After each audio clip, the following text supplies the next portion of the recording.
Hello everyone, स्वागत है आपका हमारे YouTube channel AV classes by Rajat AV में। आशा करता हूँ आप सब लोग बहुत ही अच्छे होंगे। तो लाए हैं आपका पार्ट भारत में यूरोपियों का आगमन।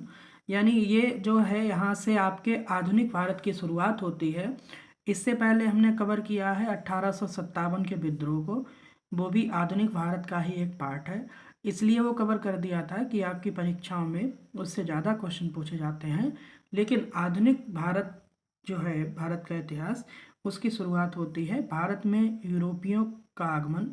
यहाँ से ही आपको हर वीडियो मिलते रहेंगे, स्टेप बाय स्टेप चलेंगे। आधुनिक भारत को कंप्लीट करने के बाद ही हम दूसरे सब्जेक्ट को उठाएंगे और इसके टॉपिक को क्लियर करते चलेंगे।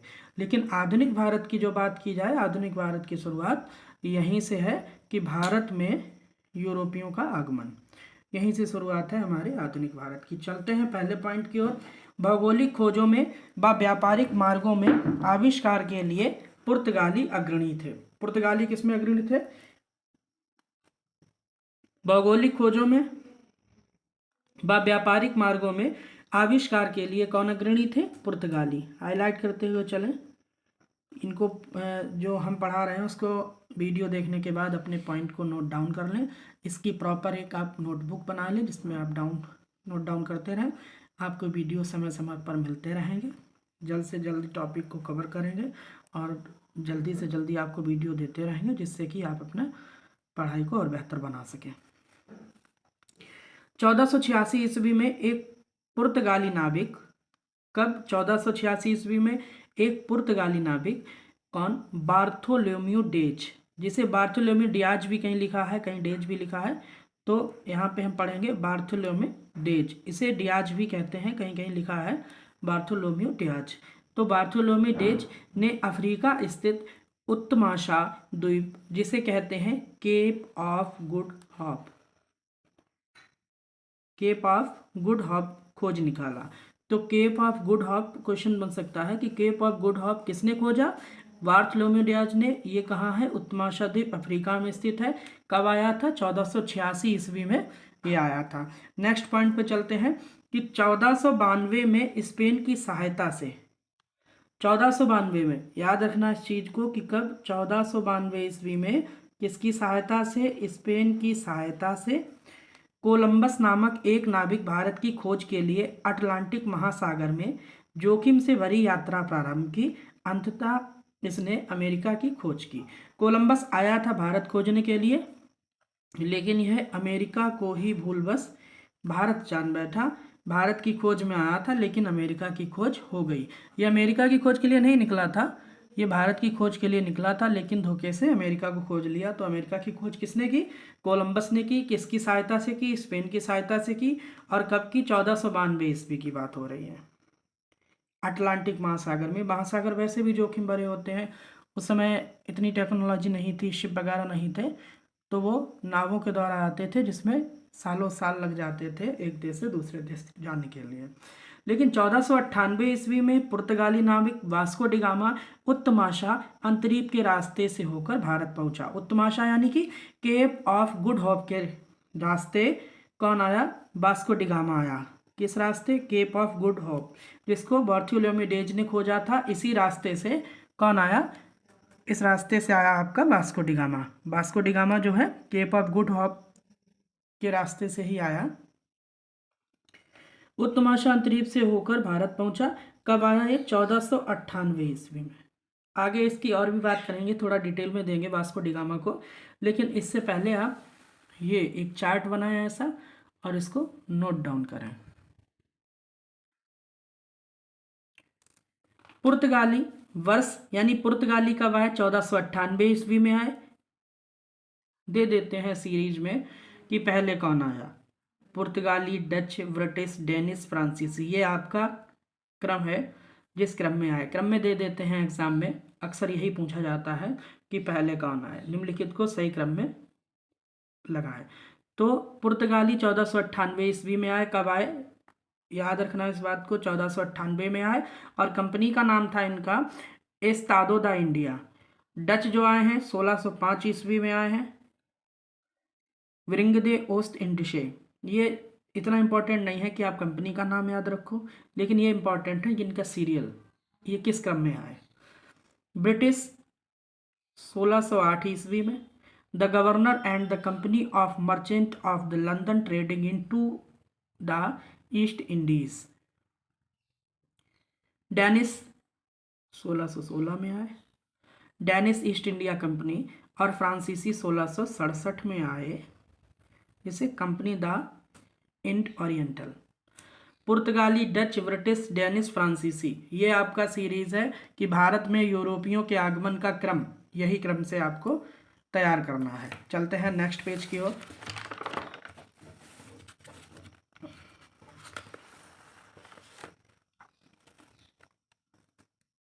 दिख रहा होगा आपको, अगर साफ ना दिखे तो आपके YouTube में एक सेटिंग होती है, सेटिंग में जाकर आप पिक्चर क्वालिटी को हाई कर सकते हैं, बिल्कुल साफ दिखेगा। तो पहले कौन आया, यहाँ पे भी हमने समझाया है, पहले आपके पुर्तगाली, फिर डच, फिर ब्रिटिश, डेनिश और फ्रांसीसी। पुर्तगाली आए, ये क्रम लगा दिया हमने, पुर्तगाली आए, डच आए, ब्रिटिश आए, डेनिश आए और फ्रांसीसी आए। अब बात करते हैं, हम सीरीज वाई पढ़ेंगे। डच पहले क्या पढ़ेंगे, पुर्तगाली। तो पुर्तगाली के बारे में देखो, पुर्तगाल द्वारा यूरोप और भारत के बीच सीधे समुद्री मार्ग खोजने में आर्थिक एवं धार्मिक कारण सक्रिय थे। कैसे कारण थे, आर्थिक कारण क्या थे कि व्यापार करेंगे, और धार्मिक कारण क्या था कि ईसाई धर्म का प्रचार प्रसार करेंगे भारत देश में, क्योंकि भारत को भी वो ईसाई बनाना चाहते थे। आर्थिक कारण में व्यापार करना और धार्मिक कारण में एशिया में ईसाई धर्म का प्रचार करना। आर्थिक कारण में अभी हमने जैसे बताया व्यापार करना था, और धार्मिक कारण में एशिया में ईसाई धर्म का प्रचार करना था। सर्वप्रथम यहाँ पे देखो बात आ गई है पुर्तगाली में कि सर्वप्रथम 1498 में वास्को डी गामा भारत के कहाँ पहुंचा, कालीकट। कालीकट बंदरगाह जो केरल मालाबार तट पर पहुंचा, कहाँ पहुंचा, कालीकट में पहुंचा। कालीकट एक बंदरगाह है, 1498 ईस्वी में वास्को डी गामा कालीकट नामक बंदरगाह पर पहुंचा। यहाँ पर कालीकट के राजा, कालीकट का राजा उस समय कौन था, तत्कालीन राजा कौन था, जमोरिन। जमोरिन ने इसका स्वागत किया और मसाले व जड़ी बूटियां ले जाने की अनुमति दे दी। जमोरिन ने स्वागत किया और जमोरिन ने क्या किया, इसको मसाले व जड़ी बूटियां ले जाने की अनुमति दे दी, कि वो मसाले और जड़ी बूटियां अपने पुर्तगाल में ले जा सकता है। कौन, वास्को डी गामा। और कहा जाता है कि वास्को डी गामा ने 1 लाख से 60 लाख, यानी कि कोई माल 1 लाख का खरीदा, उसे 60 लाख, 60 गुना फायदा किया। 1 रुपए से 60 रुपए तक का फायदा किया, 60 गुना उसने कमाया एक चीज से। यानी 1 लाख खर्च किए तो 60 लाख वहां पे उसने कमाए। 1500 ईस्वी में अल्वारेज केब्रल के नेतृत्व में पुर्तगालियों का दूसरा अभियान दल भारत आया। तो ये कैसे पूछते हैं, इसको देखो भाई कि 1500 ईस्वी में अल्वारेज केब्रल के नेतृत्व में पुर्तगालियों का दूसरा अभियान दल भारत आया। पूछेगा कि पुर्तगालियों का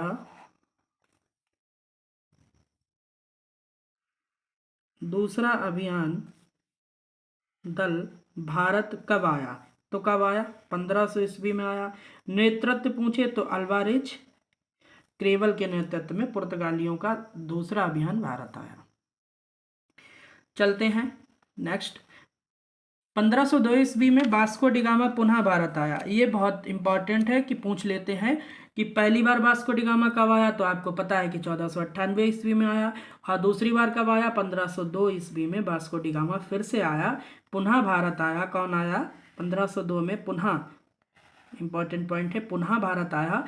और इसी वर्ष इसने कोचीन में, कहाँ पे, कोचीन में पुर्तगालियों की प्रथम फैक्ट्री, याद रहे कि पुर्तगालियों की प्रथम फैक्ट्री कहाँ पर, कोचीन में इसकी स्थापना की। यानी 1502 ईस्वी में फिर से आ गया वास्को डी गामा, और इसने क्या किया कि कोचीन में पुर्तगालियों की प्रथम फैक्ट्री को स्थापित कर दिया।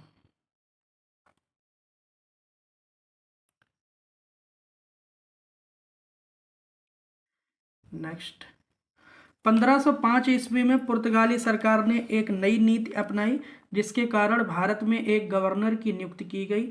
1505 ईस्वी में पुर्तगाली सरकार ने एक नई नीति अपनाई, ये नीति थी, नई नीति अपनाई, क्या अपनाई कि जिसके द्वारा भारत में एक गवर्नर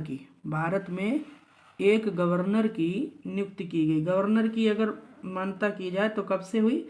पुर्तगाली है, इन्होंने ही गवर्नर की शुरुआत कर दी। और इन संदर्भ में पहला गवर्नर कौन था? पहला गवर्नर था अल्मीडा।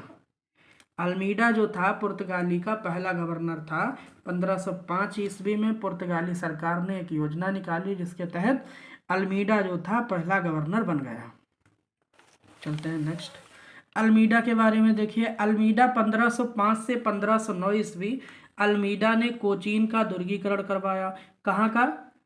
कोचीन का। क्या कराया? दुर्गीकरण कराया। दुर्गीकरण मतलब वही कि जिस जगह पे रहते हैं उसके चारों ओर दीवार को उठवाना, दुर्ग बनवाना। दुर्गीकरण करवाया तथा कोचीन को अपना मुख्यालय बना लिया, यानी हेड क्वार्टर। कोचीन को क्या बना लिया? मुख्यालय बनाया। किसने बनाया? अल्मीडा ने।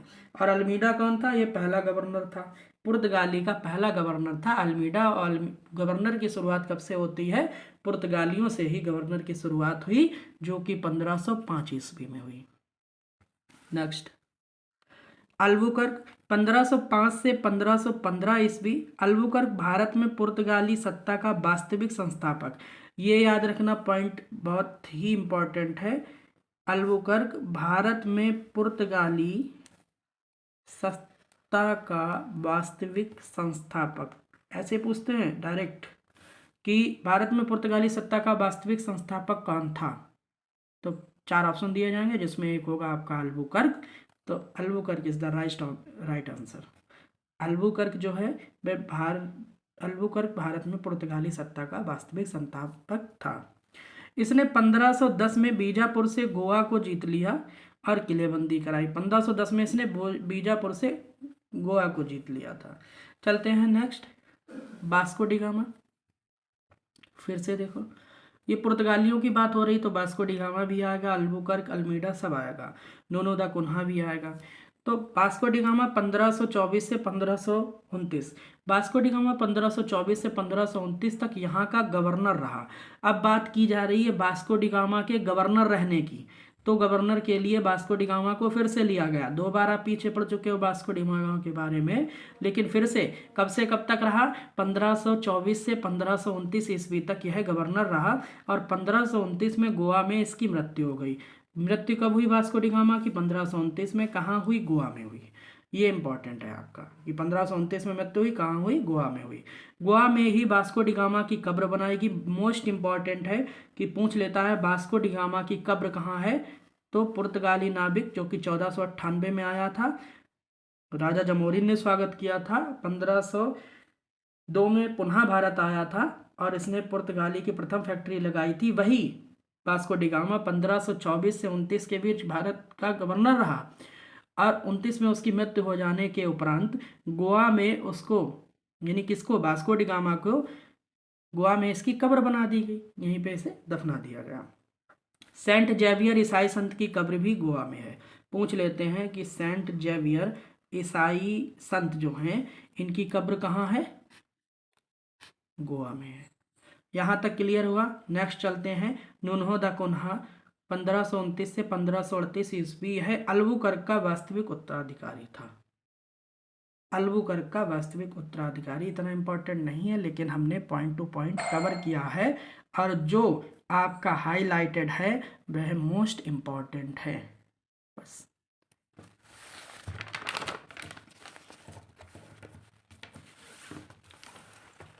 नेक्स्ट, पुर्तगालियों की देन।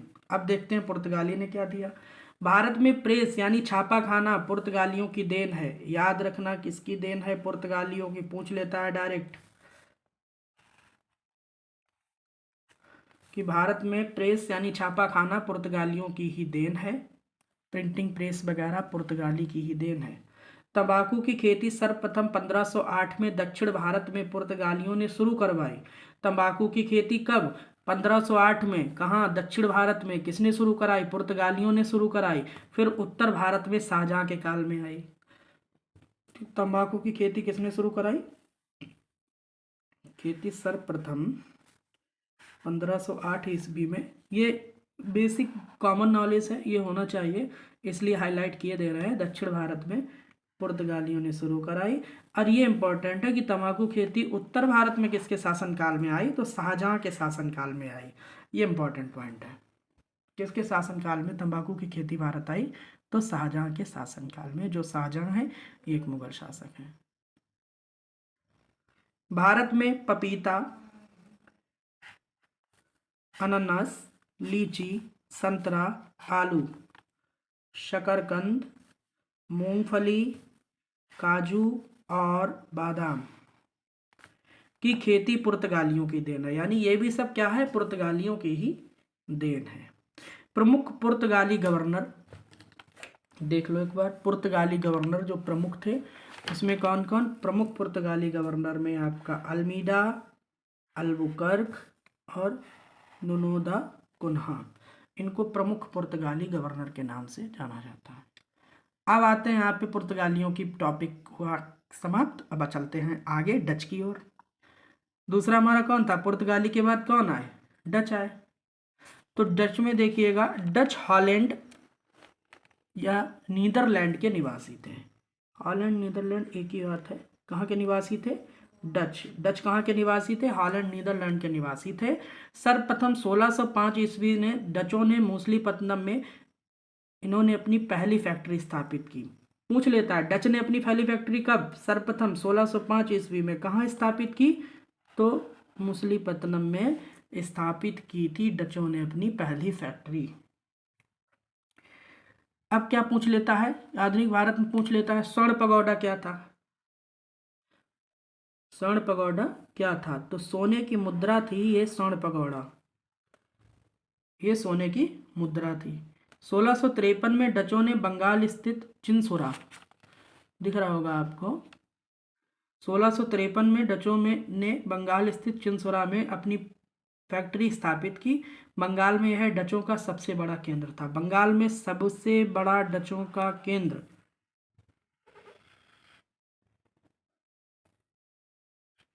बीपीएससी के लिए इंपॉर्टेंट है कि बंगाल में डचों का सबसे बड़ा केंद्र क्या था? चिंसुरा था। यह एक जगह है और कहाँ है? यह बंगाल में है। ये बीपीएससी पूछ सकते हैं, बीपीएससी में ये पूछ सकते हैं। चलते हैं नेक्स्ट। डच लोग भारत में सूती वस्त्र, नील, शोरा, कच्चा रेशम, अफीम, नमक, चावल का निर्यात करते थे। डच लोग जो थे किसका किसका? सूती वस्त्र, नील शोरा, कच्चा रेशम, अफीम, नमक, चावल का निर्यात करते थे। डच लोग भारत में मसाला का निर्यात नहीं करते थे। मोस्ट इंपॉर्टेंट पॉइंट कि डच लोग भारत में किस चीज़ का निर्यात नहीं करते थे। 4 ऑप्शन दे देंगे, जिसमें एक से हो गया आपका सूती वस्त्र, नील, दूसरा होगा चावल, तीसरा होगा मसाला। तो मसाले का निर्यात नहीं करते थे डच लोग। अब बात आती है अंग्रेज की, तो अंग्रेज में चलते हैं। डच आपका कंप्लीट हुआ, अंग्रेज की ओर चलते हैं। एलिजाबेथ प्रथम का शासनकाल ब्रिटिश इतिहास काल में स्वर्ण युग के नाम से जाना जाता है। किसका शासनकाल स्वर्ण युग के नाम से जाना जाता है? तो एलिजाबेथ प्रथम का शासनकाल ब्रिटिश इतिहास काल में स्वर्ण युग के नाम से जाना जाता है। किस युग के नाम से जाना जाता है? स्वर्ण युग के नाम से जाना जाता है। महारानी एलिजाबेथ के समय 31 दिसंबर 1600 ईस्वी को एक विशाल व्यापारिक संघ की स्थापना हुई, जिसका नाम the governor and the company of merchant of London trading into the East Indies. इसी को ईस्ट इंडिया कंपनी का नाम दिया गया। ईस्ट इंडिया कंपनी की शुरुआत स्थापना कब? 31 दिसंबर 1600 ईस्वी में। इसी को ईस्ट इंडिया कंपनी कह दिया गया बाद में।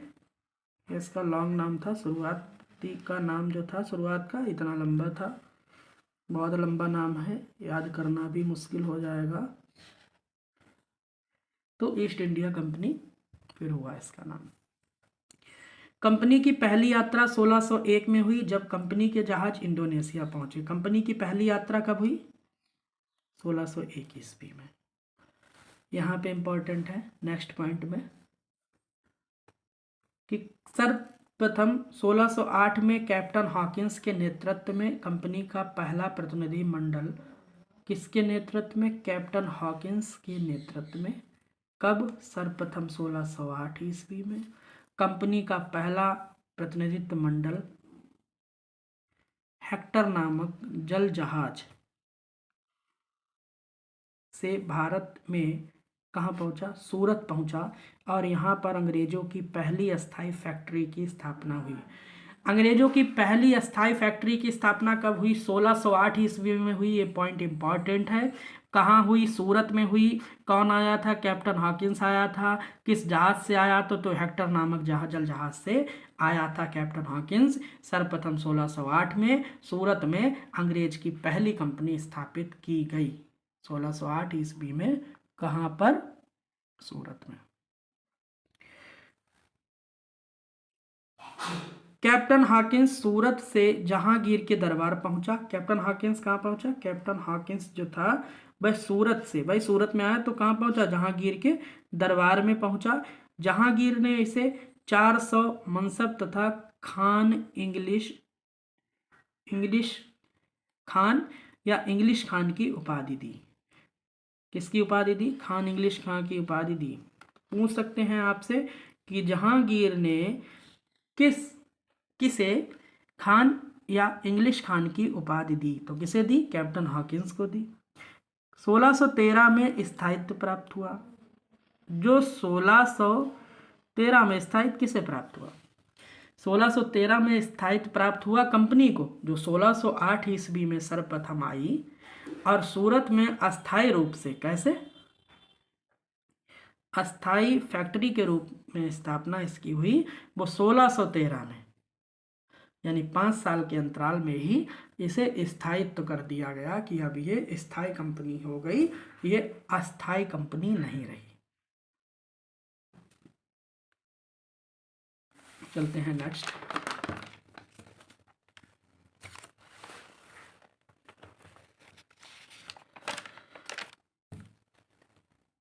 सोलह 1611 ईस्वी में अंग्रेजों ने पूर्वी तट पर स्थित मछलीपत्तनम में अपनी दूसरी फैक्ट्री की स्थापना की। पूछ सकते हैं कि अंग्रेजों ने दूसरी फैक्ट्री कहाँ लगाई? तो आपको मालूम होना चाहिए मछलीपत्तनम में। और कब लगाई? 1611 ईस्वी में लगाई। कौन सी फैक्ट्री? दूसरी फैक्ट्री। पहली आपको पता ही है कि 1608 में सूरत में, जिसका स्थायित्वकरण कब हुआ? 1613 ईस्वी में हुआ। दूसरी फैक्ट्री 1611 में मछलीपत्तनम में अंग्रेजों की दूसरी फैक्ट्री थी। 1615 में ब्रिटिश सम्राट जेम्स प्रथम के राजदूत के रूप में सर टॉमस रो जहांगीर के दरबार में आया। 1615 ईस्वी में ब्रिटिश सम्राट जेम्स प्रथम के राजदूत के रूप में, ब्रिटिश सम्राट जेम्स प्रथम के राजदूत के रूप में सर टॉमस रो जहांगीर के दरबार में आया। सर पूछ लेते हैं कि सर टॉमस रो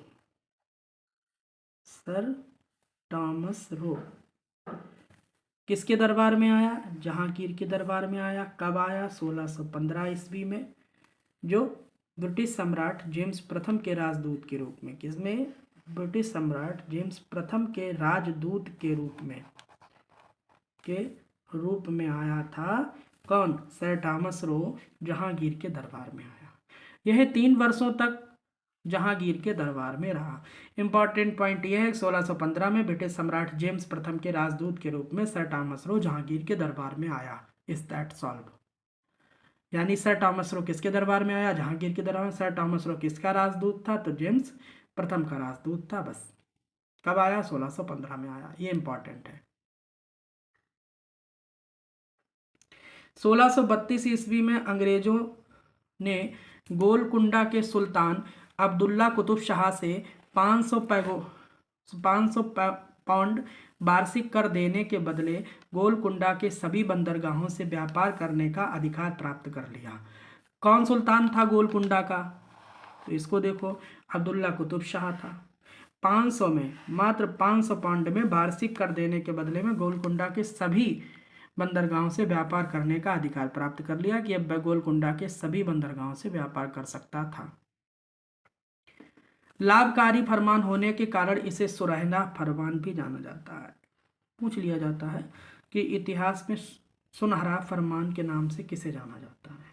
तो गोलकुंडा के जो सुल्तान अब्दुल्ला कुतुब शाह से जो फरमान जारी करवाया था उसे सुनहरा फरमान, ये लाभकारी हुआ सिद्ध, क्योंकि भाई बंदरगाह खुल गया, उनके जहाज वहाँ पे कहीं पे भी उतर सकते थे।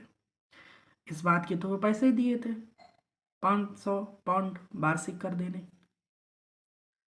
नेक्स्ट, 1639 ईस्वी में चंद्रगिरी के शासक से अंग्रेजों ने मद्रास को पट्टे पर प्राप्त कर लिया। मद्रास को पट्टे पर प्राप्त किया चंद्रगिरी के शासक से। ये आपको डिटेल में ले जाना है। ये यूपीएससी, बीपीएससी, यूपीपीएससी, यूपीएससी, जितने भी संघ लोक सेवा आयोग से लेकर के छोटे एग्जाम तक, एसएससी जीडी हो, एसएससी सीजीएल हो, बैंक हो, किसी भी एग्जाम में आपने अगर ये पढ़ लिया तो बस सफिशियंट है। कोई भी बुक्स ज़रूरत नहीं है आपको। वैसे तो हर बुक्स में पढ़े रहोगे, उलझने क्रिएट करेगी कि शायद मेरा ये पॉइंट, ये सभी का निचोड़ हमने आपको दे दिया है, इसके सिवा और कुछ नहीं है। यहाँ पर अंग्रेजों ने सेंट जॉर्ज नामक किले का निर्माण कराया। पूछ लेता है कि सेंट जॉर्ज नामक किले का निर्माण कहाँ पर कराया? मद्रास में कराया। ठीक, सेंट जॉर्ज नामक किले का निर्माण कहाँ कराया? मद्रास में कराया। 1698 में अंग्रेजों ने बंगाल के एक जमींदार इब्राहिम खां से 1200 रुपए में, बंगाल का जमींदार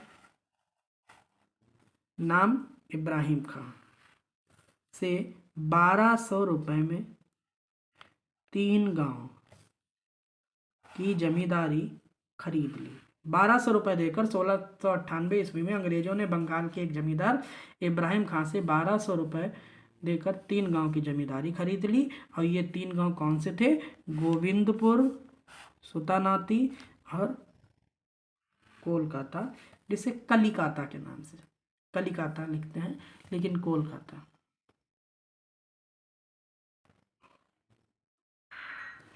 कोलकाता, कलिकाता ये उस समय नाम था, उसी गांव के, एक छोटा सा गांव था जो 3 गांव की जमींदारी खरीद ली। यही 3 गांव विकसित होकर कलकत्ता बना। अब नाम पड़ा कलकत्ता। ये कोलकाता ये नहीं, अब जो प्रेजेंट टाइम में कोलकाता ये नहीं, ये छोटा सा गांव था जिसे कलिकाता के नाम से भी जाना जाता था। कहीं कहीं कोलकाता भी दिया है, लेकिन इन्हीं तीनों गांव विकसित होकर कलकत्ता नगर बसा। कौन सा नगर बसा? यानी गोविंदपुर, सुतानाती और कोलकाता यानी कलिकाता विकसित होकर कलकत्ता नगर बसा। अब कलकत्ता नगर को बसाने का श्रेय, स्थापना किसने की? जॉब चारनाक ने की। जॉब चारनाक ने कलकत्ता की स्थापना की।